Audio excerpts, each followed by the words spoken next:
9월달 모평이 뭐 쉽게 출제가 됐다고 해도 문학에서는 이 현대시를 좀 많이 틀렸어요. 사실 이 종가라는 작품은 종가는 이게 수특에 있는 작품이에요.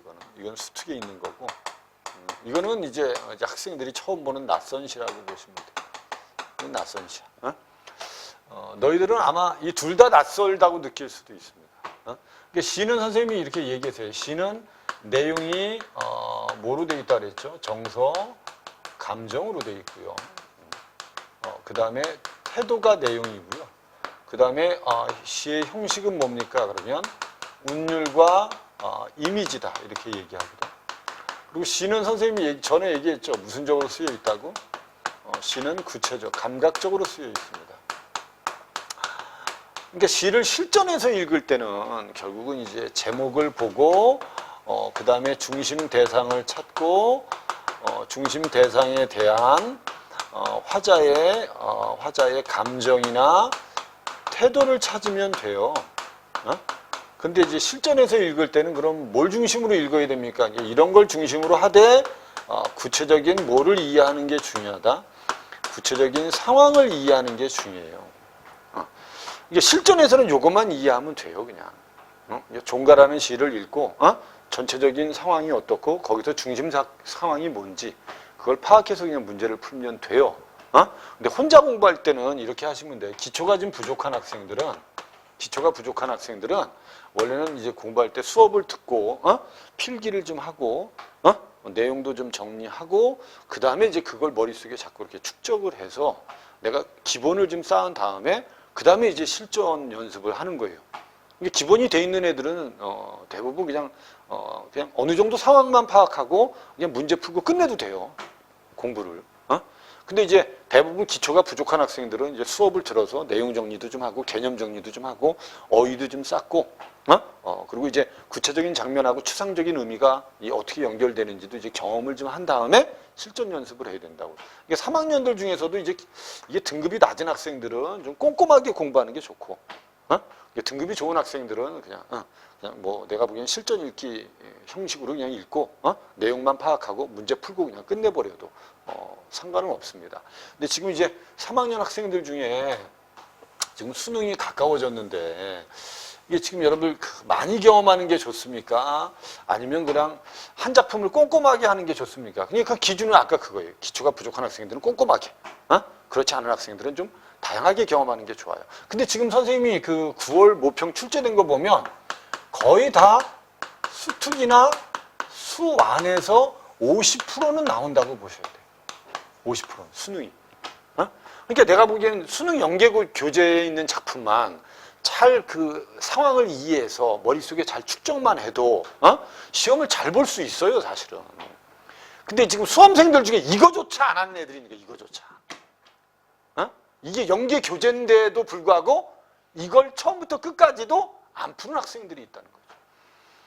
그럼 너희들은 나중에 이제 3학년 때 되도록이면 이 연계교재의 문학은 완벽하게 이해해서 머릿속에 이렇게 가지고 있는 게 좋아요. 그래서 지금부터 시를 한번 보여줄 테니까 이거 원래 실전 읽기 할 때 어떻게 하라 그랬어요, 선생님이? 실전 읽기 할 때? 이 종가는 여러분 원래 이거 읽고 여기서 여러분 그 무슨 구체적인 소재들을 파악하면서 상황을 이해하는 건 좋아요. 근데 여기에 무슨 의미가 들어있는지를 생각하면서 읽으면 안 돼. 그냥 여러분 그냥 구체적인 소재를 통해서 전체 상황을 파악하는 게 중요하고 그 상황을 파악한 거 가지고 문제 풀면서 생각을 하는 거야. 그게 이제 실전 읽기고 이제 혼자 공부할 때도 여러분 원래는 그렇게 할 필요가 있습니다, 원래는. 근데 이제 기초가 부족하면 이제 그거보다는 좀 꼼꼼하게 할 필요가 있다는 거지. 어떤 학생들은 이 종가의 뜻이 뭔지를 모르는 사람도 있어요. 이 종가가. 원래 종갓집 며느리란 말 쓰죠, 그죠? 이제 큰 집 며느리 아닙니까? 뭐가 많아요? 제사가 더럽게 많죠. 그럼 이제 음식을 너무 많이 차리다 보니까 힘들죠, 그죠? 옛날엔 큰아들한테 여자들이 결혼을 잘 안 하려고 그랬어요. 그래서 이게 종갓집 며느리가 어떻게 보면 가장 큰 집의 며느리거든. 이게 원래 이 종가는 여러분 집안의 가장 큰 집이라고 보시면 돼요. 큰 집. 그런 이제 의미로 이해하시면 되고, 그리고 이거 읽을 때 구체적인 대상들만 찾으면 돼요. 이게 맨 처음에 실전 읽기 할 때 돌담에서 튼튼히 가려진 집, 그죠? 근데 그냥 검은 기와집이고 여기에는 누가 살았다? 종가가. 얘가 문장이 뭐니? 주어죠. 주어죠. 이런 대상들을 잘 찾으면서 읽으면 돼요. 그럼 여기까지는 여러분 그냥 기와집에 종가가 살고 있었고요. 층층이 울 속에 거미 핥듯이 흩어지는 지손들이 있다. 이것도 대상이거든요. 이것도. 어? 이 대상들만 잘 찾으면 돼요. 근데 이 지손들은 여러분 그 밑에 설명이 뭐라고 돼 있어요? 자손들이라고 돼 있죠. 자손들. 그죠? 그 다음에 이제 모두 다 싸우고 찢고 헤어져서 흩어진 겁니다. 어? 그리고 오래인 동안 이 집의 광영이라는 건 여러분 명예를 뜻합니다. 명예를 지켜주던 신주들이 있다. 얘도 주어잖아요. 그죠? 얘도 주. 어? 이 대상들을 잘 찾으면 돼. 대머리에 곰팡이가 나도록 알려지지 않다가 종갓집에 무기처럼 아껴서 제삿날이 되면 갑자기 제상 위에 날름 올라앉는 게 얘잖아. 얘. 이런 걸 잘 찾아야지 문장을 정확하게 파악할 수 있어요. 그럼 여기까지 보면 이제 기와집에 종가가 살고 자손들은 흩어졌고 신주는 제삿날이 되면 제상 위에 올라가고 이 정도 상황은 파악할 수 있잖아요. 어? 이 상황 파악해서 그냥 바로 문제 풀어야 되는 거예요. 그냥 원래는 실전에서는. 어? 이게 과연 무슨 의미일까? 이런 거 생각할 필요 없다니까. 그리고 쓸데없이 여러분 이런 거 이런 거 비유가 쓰였네. 이런 거는 나중에 문제 풀 때 생각하는 거야. 이걸 이제 기초가 안 돼 있는 학생들은 이게 비유고 이게 직유법이고 알았죠? 전체적으로 시각적 이미지가 강하다는 걸 수업을 들으면서 정리를 해야 돼요. 기초가 부족한 학생들은. 그래서 그걸 자꾸 익혀야 돼요. 반복적으로 익숙하게. 그래야지 나중에 이제 실전에서 표현상의 특징 같은 거 그냥 간단하게 풀고 끝낼 수 있거든요. 큰 집에는 큰 아들 식구들만 살아요. 많이 살아요? 적게 살아요?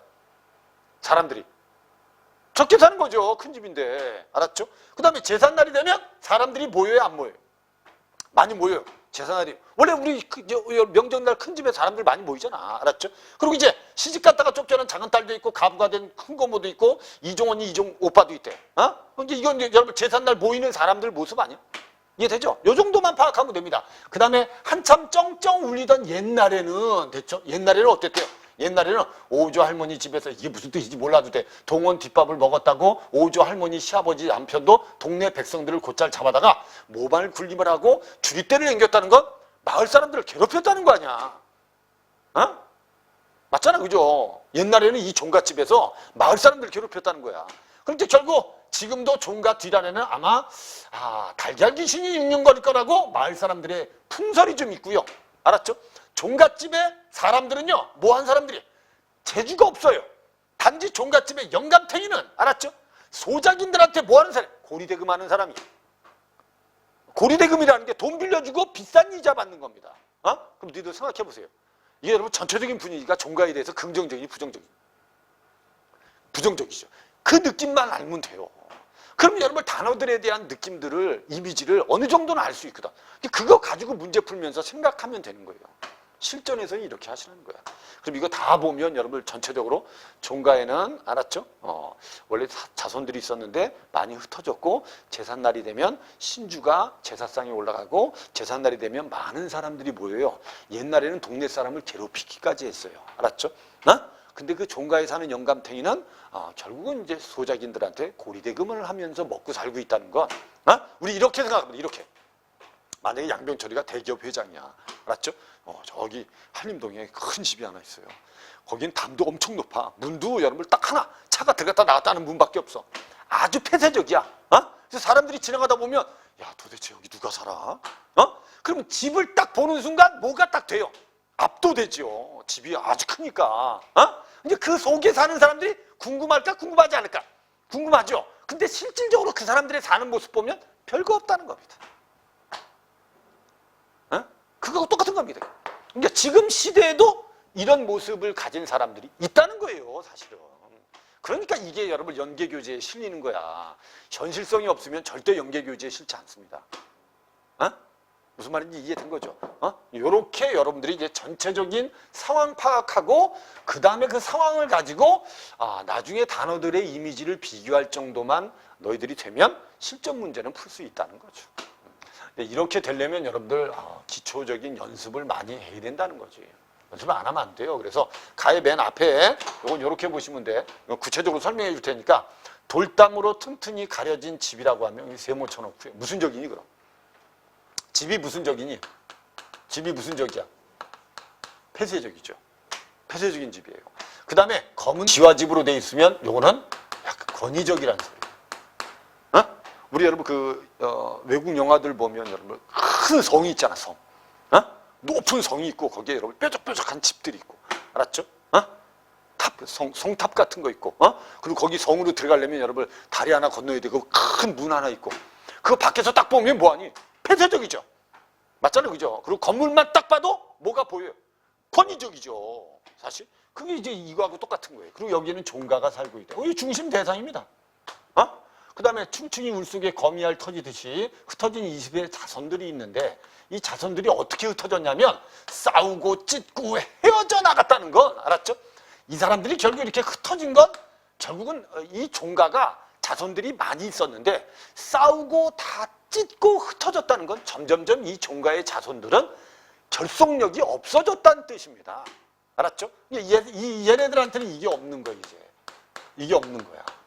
연대감이 다 사라지는 거야, 점점. 그럼 이렇게 되면 여러분 종가는 점점 뭐 한다고 생각해야 돼요? 예전과 같지 않은 모습을 갖는 겁니다. 그 다음에 오랜 동안 이 집의 광영을 지켜주는 신주들은 대머리에 곰팡이가 나도록 알려지지 않았다가 무기처럼 아껴서 제삿날에 갑자기 제상 위에 날름 올라앉는다. 그리고 신주들이 올라앉는 거기 때문에 무슨 법이 쓰였다고 보시면 돼요. 이 의인법이 쓰였다고 보시면 돼요. 오케이? 신주들이 올라앉는 거니까. 우리가 신주라는 게 이런 거야. 그러니까 우리 조상들의 위패인데, 우리 여러분 제삿날 되면 이렇게 위패 같은 거 이렇게 있잖아. 이렇게. 이렇게. 그리고 여기다 흰 종이에다가 여러분 양병철 이렇게. 이거 여러분 원래 제사 끝나면 어떡하니? 제사 끝나면 어떡하니? 이렇게 상자 같은 데 이렇게 담아놨다 보관하잖아. 그리고 제삿날 되면 다시 닦아가지고 올려놓잖아. 그렇죠? 이런 것들이라고 생각하시면 돼요. 이제 결국 먼지가 낀 위패가 제삿날만 되면 알았죠? 다시 제상 위에 딱 올라앉는다는 거야. 그럼 이 위패가 신주가 결국은 이 종가에 뭐를 보여주는 대표적인 소재? 권위를 보여주는 대표적인 소재입니다. 무슨 말인지 이해되죠? 권위를 보여주는 대표적인 소재야. 그리고 큰 집은 근데 큰아들 식구만 살고 있어. 사람들 많이 안 살아. 근데 제삿날이 되면 사람들이 엄청 모인다는 겁니다. 그 정도로 큰 집은 종가는 권위가 있는 겁니다. 무슨 말인지 이해되죠? 근데 그 속에 살고 있는 사람들은 그렇지 않다. 그럼 어떻게 보면 이 시는 전체적으로 종가의 권위에 대해서 비꼰 겁니다, 사실. 원래 여러분 시는 감정 표현하는 시도 있지만 태도를 표현하는 시도 있는데, 이런 시는 주로 얘를 표현했다고 보죠. 근데 수능 시험은 사실 이게 나옵니다. 이런 시들 수능에 잘 안 나와요, 사실. 뭐 비판적 태도를 갖거나, 알았죠? 산업화를 비판하거나 농촌의 현실을 비판하거나 이런 거 있죠? 이런 거 잘 출제 안 돼. 사실은 감정 중심의 시들이 더 잘 나와요, 사실. 하지만 시의 내용은 이 두 가지니까 다 알고는 있어야겠죠, 그죠? 그럼 여기 제삿날이 되면 제사를 지내러 오는 사람들이 있는데 엄청 많이 옵니다. 알았죠? 이 닝닝거린다는 건 여러분 분주하다는 뜻입니다. 알았죠? 그리고 시집 갔다 온 작은 딸도 있어요. 과부가 되어온 큰 고모도 있고 손가락 빨고 있는 병신들도 있습니다. 이거예요. 그럼 결국 어떻게 보면 이렇게 집은 권위적이고, 알았죠? 제삿날이 되면 사람들이 엄청 모이는데 실질적으로 거기 자손들을 보면 별로 그렇게 권위적일 게 없다는 거지. 그러니까 이게 전체적으로 시적 화자가 종가의 모습을 비꼰다고 생각하셔야 돼요. 그렇게 문제를 풀어야 되는데, 그래서 이걸 태도만 찾으면 간단하게 문제를 해결할 수 있는 건데 이게 해결이 잘 안 되는 거예요. 이게 어휘가 안 되니까 이게 상황 파악이 안 되는 거야. 알았죠? 근데 너희들이 이런 걸 배우면 상황 정도를 머릿속에는 집어넣어야 된다는 거지. 나중에 수능 특강 내년에 공부할 때는 그렇게 하시면 돼. 그리고 한참 쩡쩡 울리던 옛날에는 어땠습니까? 그러면 오조 할머니 집에, 이 오조 할머니가 외할머니라고 생각하시면 돼요. 알았죠? 그럼 집에서 동원 뒷밥을 먹었다고 오조 할머니 시아버지 남편도 동네 백성들을 곧잘 모말 굴림을 하고 주리떼를 앵겼다는 건, 아니 얘네들이 무슨 여러분, 아니 공권력이 아니잖아, 사실은. 그냥 종가야, 종가. 근데 사람들을 붙들어다가 여러분 형벌을 가했다는 건, 자기들이 무슨 뭐 정부도 아니고 경찰도 아니고, 알았죠? 법원도 아닌데 이런 행위를 한다는 것 자체는 그 부당한 행위예요. 그럼 어떻게 보면 동네 사람들한테 부당한 짓을 했다는 거야. 이게 도덕적인 거예요? 도덕적이지 못한 거예요? 도덕적이지 못한 사람들이 이거, 알았죠? 그리고 지금도 종가 뒷안에는 종복사의 밑에서 대구리가 반들반들한 달걀 귀신이 웅웅거린다는 마을 사람들의 풍설이 있다는 건, 마을 사람들이 지나다니면서 종가를 비웃는 거야. 아유, 저 집에는 아마 달걀 귀신이 있을 거야. 이렇게. 이게 그래서 전체적으로 시적 화자가 종가에 대해서, 종가의 권위에 대해서 비꼬고 있다 정도만 알면 됩니다. 이해된 거죠? 이게 나머지는 간단합니다. 이제 나머지는 이곳 사람들은 어떻습니까? 그러면 아무 일도 안 해도 지내왔어. 왜? 워낙 종가는 땅이 넓고 땅을 계속 물려받으니까. 알았죠? 얘네들은 뭐 재주 없어도 돼. 그리고 이 영감탱이는 또 어떤 사람이 결국 근시안경 쓰고 뭐 하고 있어요? 결국 먹을 궁리를 하면서 소작인들한테 고리대금이나 하고 먹고 사는 사람이야. 그럼 이 모습이 권위적이니? 이게 권위가 있어요? 없죠.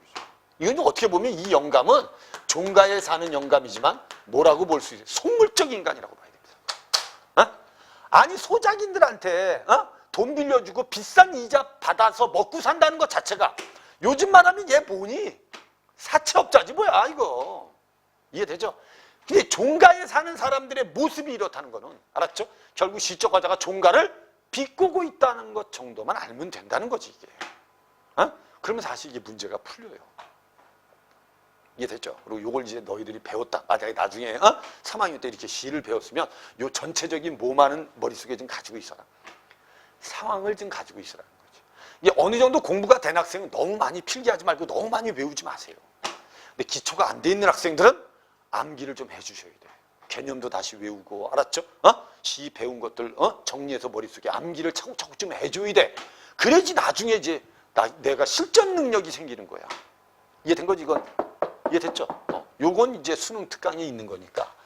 이제 수능 특강을 공부한 학생들은 이거 아는 시네. 그리고 어떤 학생들은 그냥 빨리 읽고 그냥 상황 파악하나. 어떤 학생은 안 읽고 풀 수도 있는 겁니다.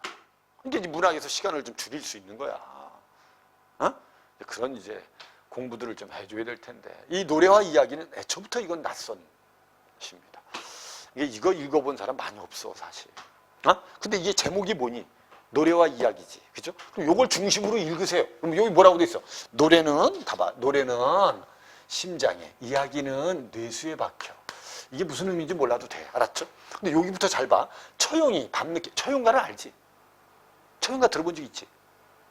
옛날에 그 신라시대 때 처용이 술 처먹고 밤늦게 집에 갔는데 마누라가 다른 놈하고 자고 있길래 처용이 문 닫아주고, 알았죠?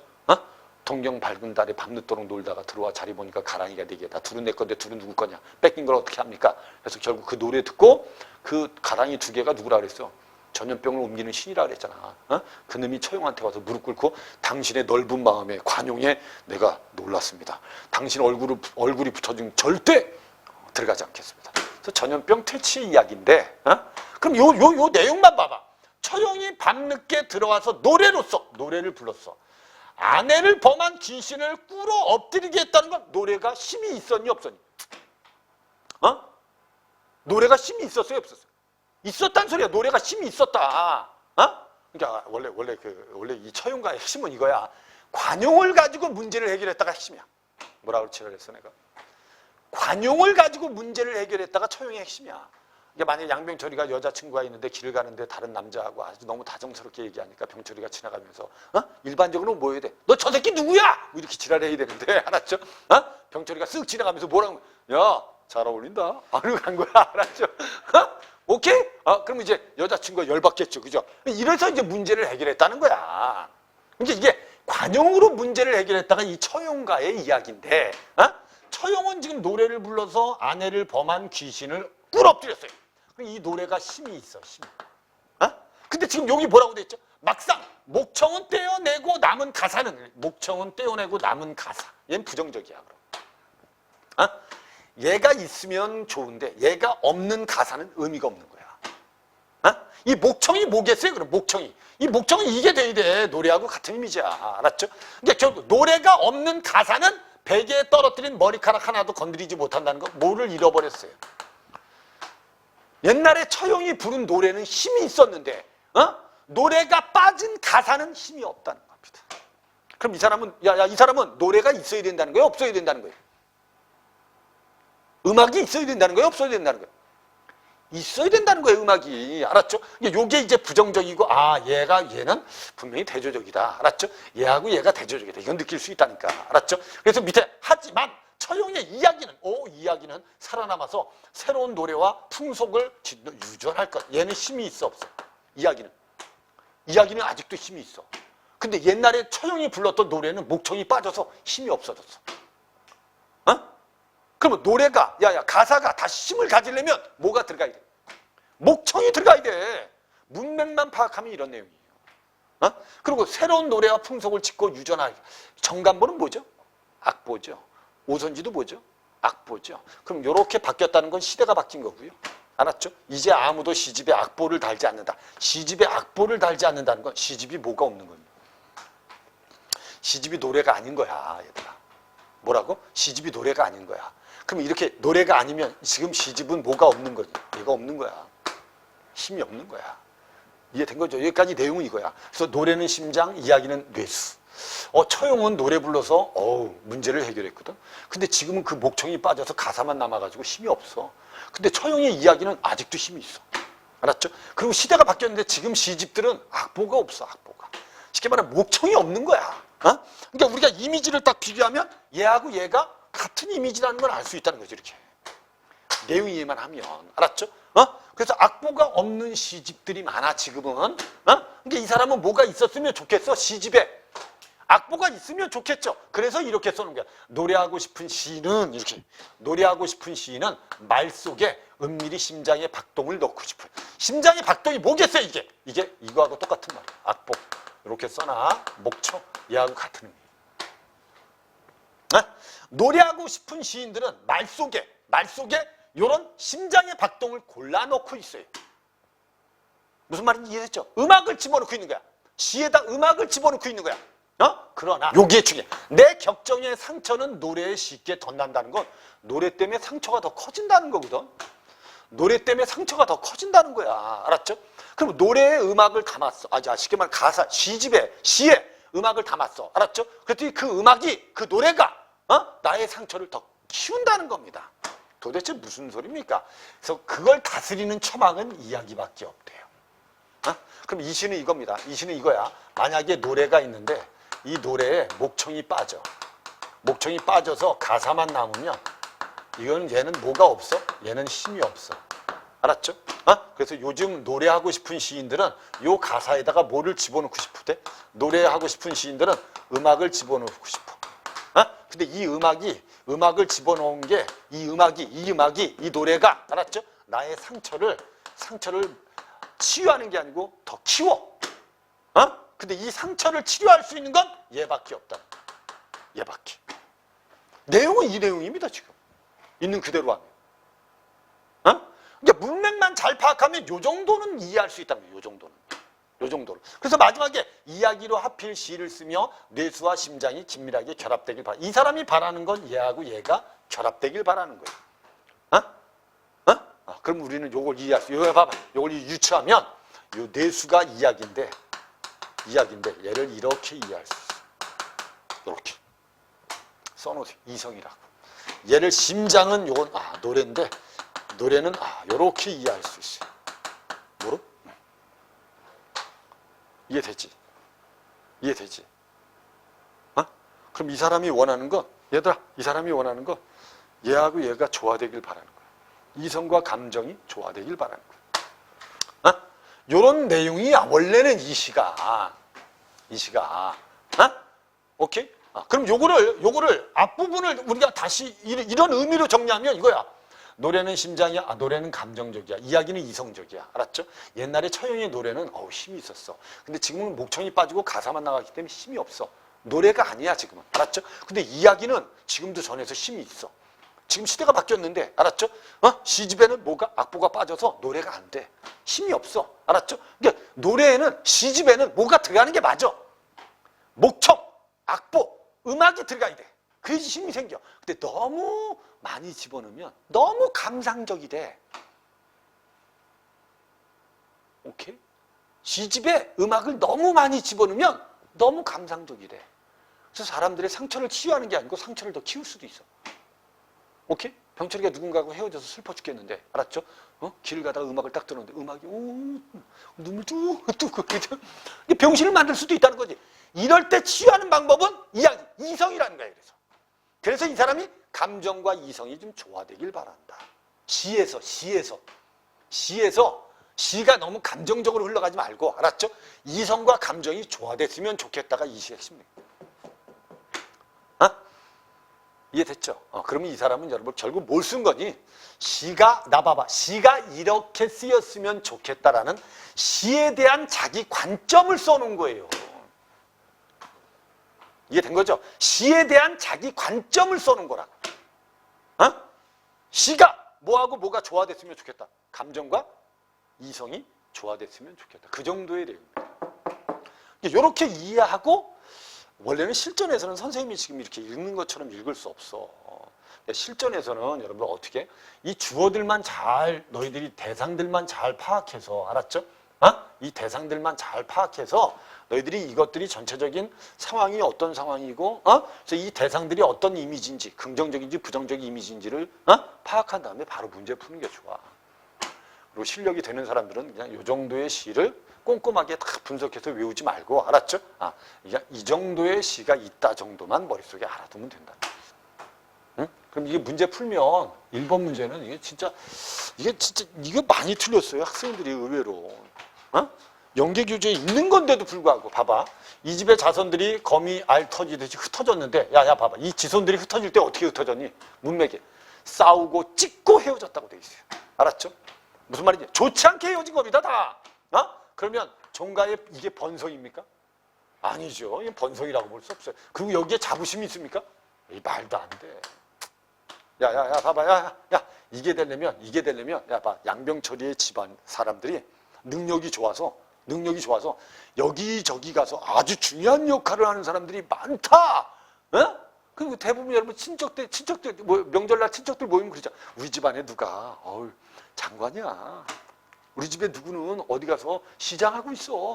그럼 이제 우리의 자손들이 퍼져나가서 아주 좋은 일을 많이 하면 이거는 번성과 자부심이 될 수 있어요. 근데 얘네들은 지금 싸우고 찢고 지랄해서 헤어진 건데, 알았지? 이게 무슨 번성입니까? 그 다음에 여기 오래인 동안 이 집의 광영을 지켜주던 신주들은 제삿날이 되면 갑자기 제상이 낼름 올라앉는다는 건 결국 종가에 대한 비꼬는 태도가 들어있다. 답이에요, 이게. 그래서. 그리고 이 태도가 이 글의 중심 태도입니다, 사실은. 이 글의 주제에 이게, 알았죠? 이게 결국 얘가 답이 돼야 되는 거야, 이거. 나머지 거 뭘까요? 동네 백성들을 곧잘 잡아다가 주리떼를 틀었다는 건 이게 위세는 맞아. 종가의 위세, 부당한 위세입니다, 이거. 거기에 대해서 시기심을 가졌니? 나도 갖고 싶다. 이런 태도가 아니라는 거야, 이게. 이게 다 이 태도가 다 들어있다. 이해된 거죠? 다 이게 분자적 태도입니다. 종가에 사는 사람들이 아무 일도 안 해도 지내왔고 대대손손 아무것도 물려받지 못했어요. 제주를 땅만 물려받았겠지. 종가의 내력을 존중하는 건 말도 안 되지, 그죠? 그 다음에 근시안경쓰는 영감탱이가 지랄지랄하는 게 이 선망의 대상이 나도 저렇게 돈 벌고 싶다. 이게 아니라는 거지, 이게. 이런 의미를 정확하게 선택지를 파악하면 답이 나온다는 거지. 주제를 묻는 겁니다, 이게 사실은. 이 시의 중심 내용이 뭐냐를 묻는 거예요. 그 다음에 A, B에 대한 설명 적절한 거 봐봐. A는 여러분 분명히 노래에 뭐가 빠진 가사니? A 봐봐. 뭐가 빠진 가사야? 목청이 빠진 가사 아닙니까? 그럼 목청이 빠진 가사는 노래와 가사가 융합된 거니? 이게 없어진 거예요. 얘만 남은 거예요. 그래서 힘이 없는 겁니다. 그 다음 A는 노래와 이야기가 결합돼. 노래가 빠지고 가사만 남은 거예요. 알았죠? 그 의미만, 노래가 빠지고 가사만. 이건 뭐 상징적 의미 몰라도 문맥만 파악하면 되는 겁니다. 그 다음에 시인의 말에 이야기가 직접 연결되는 이야기가 아니야. 뭐가 들어가는 거죠?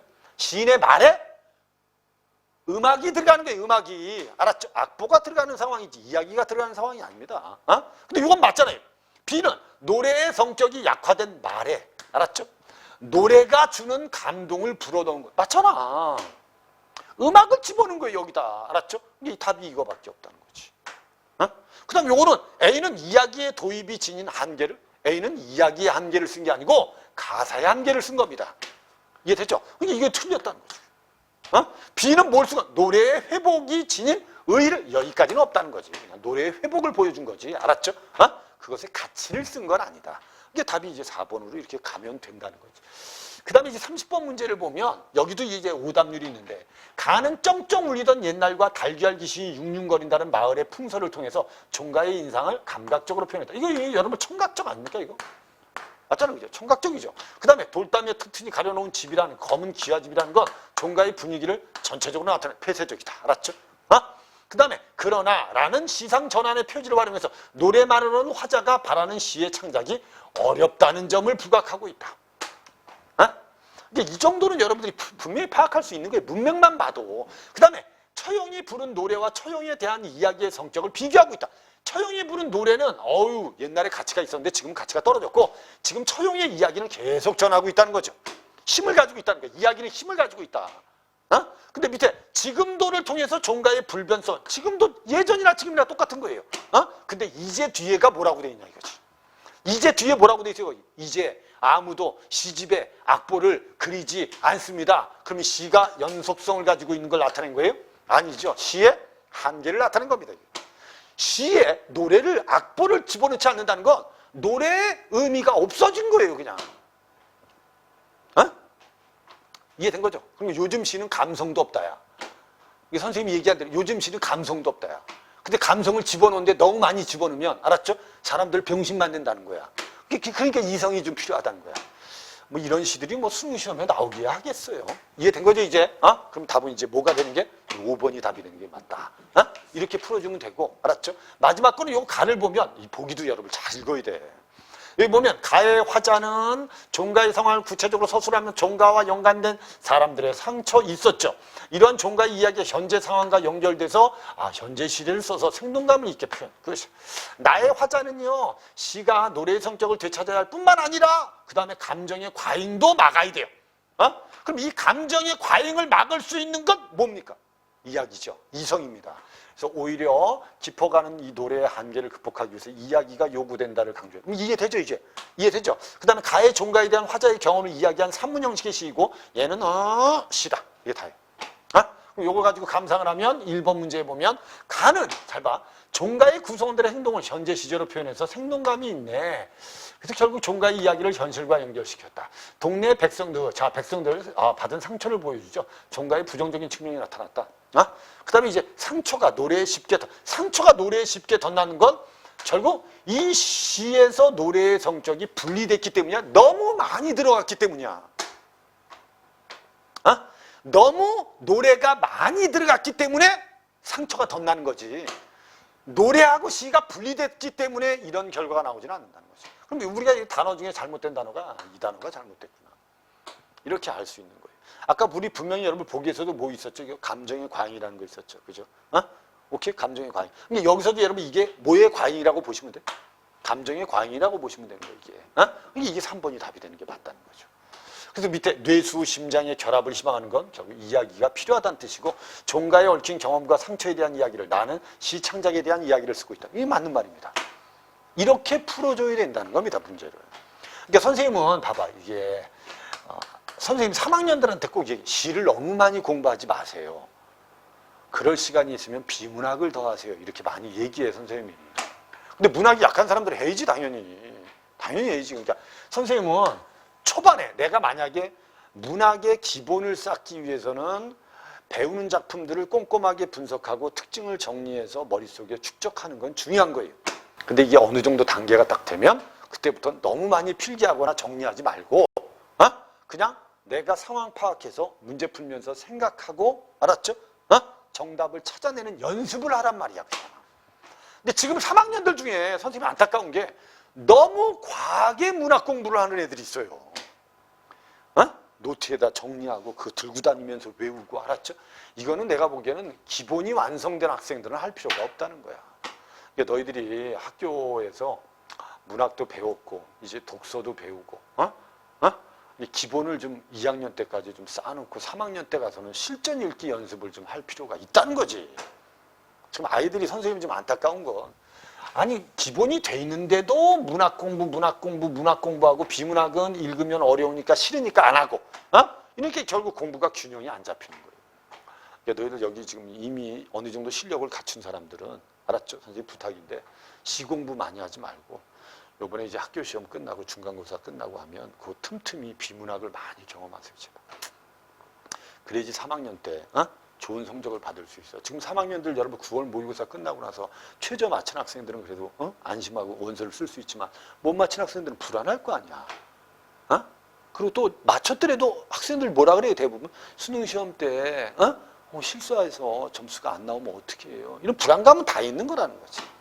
그러니까 선생님이 요번에 이 9월 모평에서 시를 많이 틀렸기 때문에 이걸 해설을 해주지만 너희들이 공부할 때 시를 많이 하라는 건 아닙니다.